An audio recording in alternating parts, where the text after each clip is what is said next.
as you know, they moved to Risky Creek. And my dad, of course, didn't have even an old age pension. I guess he had saved a little money. He had some revenues coming in from the book at that time. Probably that's when the biggest part would come in, is the first few years. Did he continue to write? No. That was it, was it? Yep. Do you think he'd written what he wanted to write? I think he was... My father was dying from emphysema by the time he finished the book, and he just wasn't up to doing any more. He'd had it. He's played out.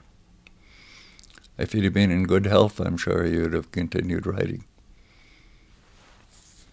And when you look at that book now, and when people ask you about it, which they do, don't they? Yes.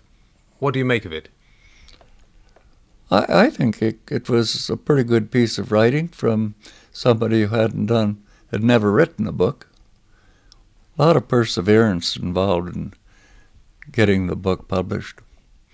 And I commend him for that, for having the ability to do it in the first place, and the perseverance to stick with it.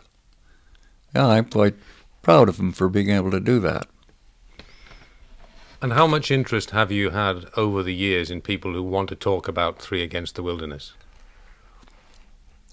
It's not quite as frequent as it was, but I still hear from people now and again. And what has that book meant to some of the people that you've met? Well, they probably come away with a little different point of view than I would. They kind of have a tendency to glorify the whole thing, and it wasn't all that much different from the way a lot of other people who worked and lived off the land. It was just a little different venue. Well, I met a man this week who said that he read the book when he was 14. It changed his life. It inspired him to set up in as self-sufficient way as he could, and he went off to be a farmer in the Yorkshire Moors. Well, he's very generous. Well, I wouldn't argue with him. Well, it obviously struck a chord with him, didn't it? Yes. Mm-hmm. I suppose people are looking for something, and if they find it, it works. Yeah, if you try hard enough. Perseverance means quite a bit in any field of endeavor.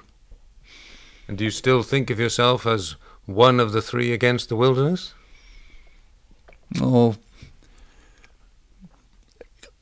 sort of. I'd rather say three for the wilderness.